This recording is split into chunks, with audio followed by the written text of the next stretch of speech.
ಬೆಂಗಳೂರಿನ ಶಿವಾಜಿನಗರದ ಬಸ್ ನಿಲ್ದಾಣದ ಸಮೀಪ ನಮ್ಮ ಕರ್ನಾಟಕ ಸೇನೆ ವತಿಯಿಂದ 27 ವರ್ಷದ ಗಣೇಶೋತ್ಸವವನ್ನು ಅದ್ದೂರಿಯಾಗಿ ಆಚರಿಸಲಾಗುತ್ತಿದೆ. ಸಂಘಟನೆಯ ಅಧ್ಯಕ್ಷರಾದ ಬಸವರಾಜ ಪಡುಕೋಟೆ ನೇತೃತ್ವದಲ್ಲಿ ನಡೆಯುತ್ತಿರುವ ಸರ್ವಧರ್ಮ ಗಣೇಶೋತ್ಸವದಲ್ಲಿ ಎಲ್ಲಾ ಧರ್ಮದವರು ಭಾಗಿಯಾಗಿ ಸೌಹಾರ್ದತೆಯನ್ನು ಜಪಿಸಿದರು. ಉತ್ಸವದಲ್ಲಿ G Kannada ನ್ಯೂಸ್ನ chief editor S Ravi Gowda ಅವರನ್ನು ಸನ್ಮಾನಿಸಲಾಯಿತು. ಇದೇ ವೇಳೆ ಮಾತನಾಡಿದ ಬಸವರಾಜ ಪಡುಕೋಟೆ ಅವರು ಎಲ್ಲರಿಗೂ ಶಾಂತಿ, ಸುಖ, ನೆಮ್ಮದಿಯನ್ನು ಗಣೇಶ ನೀಡಲಿ ಅಂತ ಪ್ರಾರ್ಥಿಸಿದರು.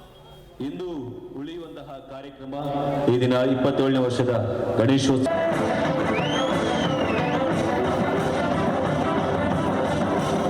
ಅಭಿಮಾನಿಗಳೇ ನನ್ನ ಪ್ರಾಣ,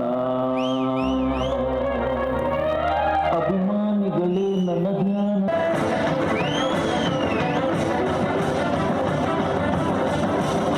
ಅಭಿಮಾನಿಗಳೇ ನನ್ನ ಪ್ರಾಣ, ಅಭಿಮಾನಿಗಳೇ ನನ್ನ ಧ್ಯಾನ. ಇವತ್ತೇನು ನಮ್ಮ ಕರ್ನಾಟಕ ಸೇನೆ ವತಿಯಿಂದ 27 ವರ್ಷದಿಂದ ಗಣೇಶ ಉತ್ಸವ ಮಾಡ್ಕೊಂಡು ಬಂದಿದ್ದೀವಿ. ಇವತ್ತು ಹಿಂದೂ, ಮುಸ್ಲಿಮ್ಸ್, ಕ್ರಿಶ್ಚಿಯನ್ ನಾವೆಲ್ಲರೂ ಸೇರಿ ಒಗ್ಗಟ್ಟಾಗಿ ಮಾಡ್ತಾಯಿದ್ದೀವಿ. ಶಿವಾಜಿನಗರದಲ್ಲಿ ಇವತ್ತು ಕ್ರಿಸ್ಮಸ್ ಹಬ್ಬ ಆಗಿರ್ಬೋದು, ಮೇರಿ ಫೀಸ್ಟ್ ಆಗಿರ್ಬೋದು, ರಂಜಾನ್ ಹಬ್ಬ ಆಗಿರ್ಬೋದು, ನಾವೆಲ್ಲ ಒಟ್ಟಾರೆ ಇವತ್ತು ಅಣ್ಣ ತಮ್ಮರ ಥರ ಒಂದು ಭಾವನಿಕ ಕಾರ್ಯಕ್ರಮ ಮಾಡ್ತಾಯಿದ್ದೀವಿ.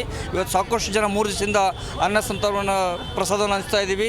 ಮತ್ತು ಶಾಸಕರಾದಂಥ ರಿಜವಾನ್ ಅರ್ಷದ್ ಅವರು ಬಂದಿದ್ದರು, ಶಕೀಲ್ ಅಹಮದ್ ಅವರು ಬಂದಿದ್ದರು, ನಮ್ಮ DS ಮ್ಯಾಕ್ಸ್ ಮಾಲೀಕರಾದಂಥ SP ದಯಾನಂದ್ ಅವರು ಬಂದಿದ್ದರು. ಸಾಕಷ್ಟು ಜನ ನಮ್ಮ ಕಾರ್ಯಕರ್ತರು ರಾಜ್ಯದಿಂದ ಎಲ್ಲ ಜಿಲ್ಲಾಧ್ಯಕ್ಷರು, ರಾಜ್ಯ ಪದಾಧಿಕಾರಿಗಳು ಎಲ್ಲರೂ ಬಂದಿದ್ದಾರೆ. ಅವರಿಗೆಲ್ಲರಿಗೆ ಅಭಿನಂದನೆಗಳು. ಇದೇ ರೀತಿ ನಾವೆಲ್ಲರೂ ಒಂದೇ ಜಾತಿ, ಒಂದೇ ಧರ್ಮ, ಒಂದೇ ದೇವರ ಅಡಿಯಲ್ಲಿ ನಾವು ಕೆಲಸ ಮಾಡ್ತಾಯಿದ್ದೀವಿ.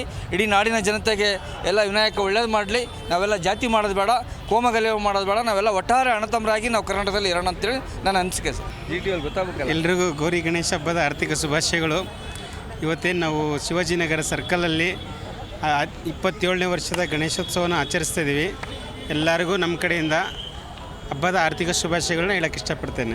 ಧನ್ಯವಾದಗಳು. ಎಲ್ರಿಗೂ ಗೌರಿ ಗಣೇಶ ಹಬ್ಬದ ಆರ್ಥಿಕ ಶುಭಾಶಯಗಳು. ಇವತ್ತು ಗಣೇಶೋತ್ಸವ ಅಂತಂದರೆ ಧರ್ಮಗಳ ಮಧ್ಯೆ ಜಗಳ ಅನ್ನುವಂಥ ಒಂದು ಅಪಮಾನ ಇದೆ. ಅಂಥದ್ರಲ್ಲಿ ಇವತ್ತು ಬೆಂಗಳೂರಿನ ಶಿವಾಜಿನಗರದಲ್ಲಿ ಎಲ್ಲ ಜಾತಿ ಧರ್ಮಗಳು ಒಂದಾಗಿ, ಹಿಂದೂ, ಮುಸ್ಲಿಂ, ಕ್ರಿಶ್ಚಿಯನ್, ಸಿಖ್, ಜೈನರು ಎಲ್ಲರೂ ಒಂದಾಗಿ ಇವತ್ತು ಒಂದು ಭಾವೈಕ್ಯತೆಯ ಸಾರುವಂಥ ಒಂದು ಗಣಪತಿಯನ್ನು ಇಡೀ ರಾಜ್ಯಕ್ಕೆ ಮಾದರಿಯಾಗಿ ಇವತ್ತು ಶಿವಾಜಿನಗರದಲ್ಲಿ ನಮ್ಮ ಕರ್ನಾಟಕ ಸೇನೆಯ ರಾಜ್ಯಾಧ್ಯಕ್ಷರಾಗಿರ್ತಕ್ಕಂಥ ಅಣ್ಣ ಬಸವರಾಜ ಪಡುಕೋಟೆ ಅವರ ನೇತೃತ್ವದಲ್ಲಿ